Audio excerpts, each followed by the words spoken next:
टक्सप्लास्टी या half knee replacement का नाम सुनते ही पेशेंट्स के दिमाग में सबसे पहला सवाल यह आता है कि ऑपरेशन के बाद चल पाऊंगा या नहीं, गाड़ी कब चला पाऊंगा, ऑफिस कैसे मैनेज होगा, बच्चों को कैसे संभालूंगा और सबसे इम्पोर्टेंट मेरी रोज़ की लाइफ कब फिर से नॉर्मल होगी। और यह डर बिल्कुल नेचुरल है, क्योंकि नी पेन सिर्फ एक फिज़िकल प्रॉब्लम नहीं होता, यह इंसान की इंडिपेंडेंस को डायरेक्टली अफेक्ट करता है। हर छोटे काम के लिए किसी की हेल्प लेना पड़े, पेशेंट का कॉन्फिडेंस धीरे धीरे कम कर देता है। इसीलिए जब कोई टक्सप्लास्टी जैसे सर्जिकल ऑप्शन कंसिडर करता है तो उनके दिमाग में एक ही थॉट होता है, बस ऑपरेशन के बाद मेरी नॉर्मल लाइफ वापस मिल जाए। इस वीडियो का पर्पज़ यही है, आपको simple, clear, step by step clarity देना कि टक्सप्लास्टी या हाफ नी रिप्लेसमेंट के बाद वॉकिंग कब शुरू होती है, ड्राइविंग कब की जा सकती है और डेली एक्टिविटीज़ किस फ्लो में नॉर्मल होती हैं।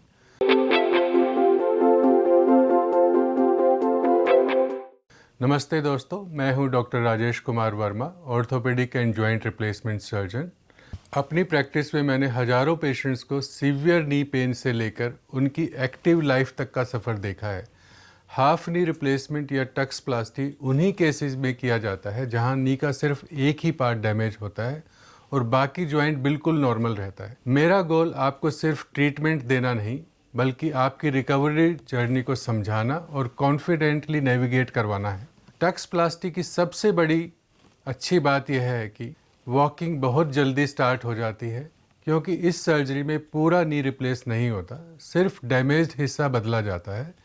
जॉइंट का जो नेचुरल पार्ट और लिगामेंट्स सेफ रहते हैं, इसी वजह से टोटल नी रिप्लेसमेंट के कंपैरिजन में रिकवरी का पेस काफ़ी तेज़ होता है। फर्स्ट डे ही पेशेंट सपोर्ट के साथ खड़े हो सकते हैं और छोटे स्टेप्स चलना शुरू कर देते हैं। 3 to 4 डेज़ के अंदर अंदर वॉकिंग कंफर्टेबल हो जाती है, पेन बिल्कुल कम हो जाता है और घर के अंदर मूवमेंट बहुत ही ईजी लगने लगता है। 3 या 4 हफ्ते के बाद तो ज़्यादातर पेशेंट्स इंडिपेंडेंट वॉकिंग शुरू कर देते हैं, बिना स्टिक के स्टेयर्स भी आराम से चढ़ सकते हैं और सारा काम घर का ईजिली कर पाते हैं। और यही वो पॉइंट होता है जहाँ पेशेंट को क्लियरली फील होता है कि उनकी ज़िंदगी फिर से ट्रैक पर आ रही है। अगर हम ड्राइविंग की बात करें, ड्राइविंग के केस में सिर्फ वॉकिंग इनफ नहीं होती, आपको अपना रिएक्शन टाइम, सडन ब्रेकिंग और फुट कंट्रोल बिल्कुल शार्प चाहिए होता है। अगर आपका राइट नी के टक्सप्लास्टी हुई है जो कि ब्रेकिंग में काम आती है, तो यूजुअली हम 4 to 6 वीक्स के बाद ही ड्राइविंग को सेफ मानते हैं। जब आप कंफर्टेबली ब्रेक करना शुरू कर दें और पाँव की मूवमेंट बिल्कुल पेन फ्री हो जाए, तो राइट नी रिप्लेसमेंट के बाद थोड़ा देर में ही ड्राइविंग शुरू करें तो अच्छा रहता है। लेफ्ट नी सर्जरी के केस में, स्पेशली अगर आप ऑटोमेटिक कार चलाते हैं, तो 2-3 वीक्स के अंदर ड्राइविंग आप इजीली रिज्यूम कर सकते हैं।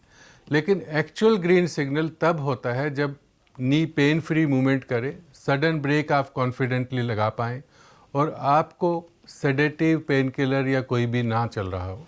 डॉक्टर की क्लियरेंस यहाँ बहुत ज़रूरी होती है। डेली एक्टिविटीज़ का फेज़ पेशेंट्स के लिए इमोशनली बहुत इंपॉर्टेंट होता है।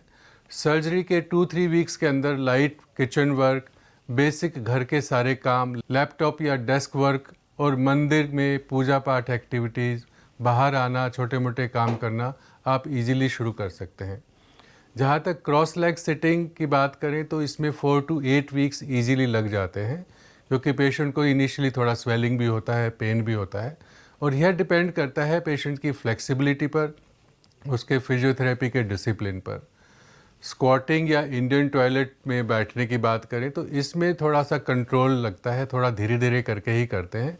6 to 8 वीक्स के बाद ही ट्राई करनी चाहिए, क्योंकि डीप डेली स्क्वेटिंग के लिए सारी मसल्स का फ्लेक्सिबिलिटी आना, पेन फ्री होना, स्किन की सेंसिटिविटी का ठीक होना बहुत ही ज़रूरी है। स्टेयर क्लाइंबिंग की अगर हम बात करें, वैसे तो हम स्टेयर क्लाइंबिंग 2-3 डेज़ के बाद ही शुरू करवा देते हैं, बट अपने आप independently stair climbing, specially stairs के नीचे उतरने जिसमें कि क्वाड्रिसेप्स और एंटी ग्रेविटी मसल्स का काम करना बहुत ज़रूरी होता है, उसमें 3 to 4 वीक्स ईजिली लग जाते हैं। पेशेंट को थोड़ा केयरफुल ज़रूर रहना चाहिए। फॉल प्रिवेंशन को बहुत ही ज़रूरी है, उसको मेंटेन करना, उस डिसिप्लिन को बहुत मेंटेन करना ज़रूरी है। अगर हम ऑफिस वर्क की बात करें तो वर्क फ्रॉम होम पेशेंट 7-10 दिन में इजीली कर सकते हैं। अपना लैपटॉप का काम शुरू कर सकते हैं, डेस्कटॉप पे काम कर सकते हैं, घर में नॉर्मल एक्टिविटीज़ कर सकते हैं। अगर आपको बाहर जाना है, काम के लिए ऑफिस जाना है, तो ड्राइविंग आप अपने कंफर्ट के हिसाब से देख के ऑफिस इजीली 2 to 3 वीक्स के अंदर आप ज्वाइन किया जा सकता है। बस ट्रैवल थोड़ा सा आपको कंफर्टेबल होना चाहिए। फील्ड वर्क जिसमें कि बाइक चलाना भी होता है, बहुत ज़्यादा ऊपर नीचे चढ़ना है, सीढ़ियाँ उतरना है, स्लोप पे जाना है, क्राउडेड प्लेसेस पे जाना है, तो उसमें आपको थोड़ा सा एहतियात बरतना है, जिसमें कि आपको इजीली 4 to 6 वीक्स लग जाता है। जो पेशेंट्स फिजियोथेरेपी सिंसियरली फॉलो करते हैं, उनका रिकवरी कर्व और भी स्मूथ होता है। फुल रिकवरी एक ग्रेजुअल प्रोसेस होता है। टक्स प्लास्टी के 3 महीने के बाद 80 से 90% रिकवरी मिल जाती है। वॉकिंग ऑलमोस्ट नॉर्मल होती है और नी स्टेबल फील होता है। अगर हम 6 मंथ्स के आसपास की बात करें तो ज़्यादातर पेशेंट्स कम्प्लीटली नॉर्मल हो जाते हैं। कभी कभी उनको थोड़ा सेंसिटिव लगता है, थोड़ा सा स्वेलिंग आ सकता है, बट लॉन्ग वॉक्स, ऑफिस का रूटीन वर्क, फ्लोर सिटिंग, सभी काम आप 99% ईजिली कर पाते हैं। अगर हम 1 साल तक आते आते नी की स्ट्रेंथ और फ्लेक्सिबिलिटी की बात करें तो वह बिल्कुल अपने पीक पर होती है और पेशेंट को ऑलमोस्ट यह पता भी नहीं होता कि कौन से नी जॉइंट का ऑपरेशन हुआ है। रिकवरी के इनिशियल मंथ्स में कुछ चीज़ें अवॉइड करना बहुत ज़रूरी होता है, जैसे डेली डीप स्क्वाट करना, अर्ली फेज में हाई इम्पैक्ट जॉगिंग करना, हैवी वेट्स लिफ्टिंग करना या कोई सडन ट्विस्टिंग मूवमेंट करना और लंबा समय तक बैठे रहना एक ही पोजीशन में, इन चीज़ों को अवॉइड करना चाहिए। Normal routine activities gradually safe होती हैं, जो कि टक्स प्लास्टी का एक एम है। अगर आप टक्स प्लास्टी के बारे में सोच रहे हैं या आपको हाफ नी रिप्लेसमेंट एडवाइज किया गया है, तो अब आपको एक क्लियर पिक्चर मिल चुकी है कि वॉकिंग, ड्राइविंग और डेली रूटीन किस पेस पर वापस नॉर्मल होता है। टक्स प्लास्टी की असली स्ट्रेंथ यही है कि फास्ट रिकवरी, नेचुरल मूवमेंट्स और लाइफ को क्विक ट्रैक पर वापस लेके आना। मैं हूं डॉक्टर राजेश वर्मा। अगर आपको लगता है कि आपको फुल नी रिप्लेसमेंट शायद जल्दी एडवाइस कर दिया गया है, या आप चाहते हैं कि कोई एक्सपर्ट आपकी रिपोर्ट्स देखकर बताए कि आप right candidate half knee replacement या टक्स प्लास्टी के लिए हैं या नहीं है, तो आप हमसे सेकंड ओपिनियन के लिए कांटेक्ट कर सकते हैं। राइट डायग्नोसिस, राइट प्रोसीजर और राइट टाइमिंग, यह कॉम्बिनेशन आपकी लाइफ नॉर्मल करता है।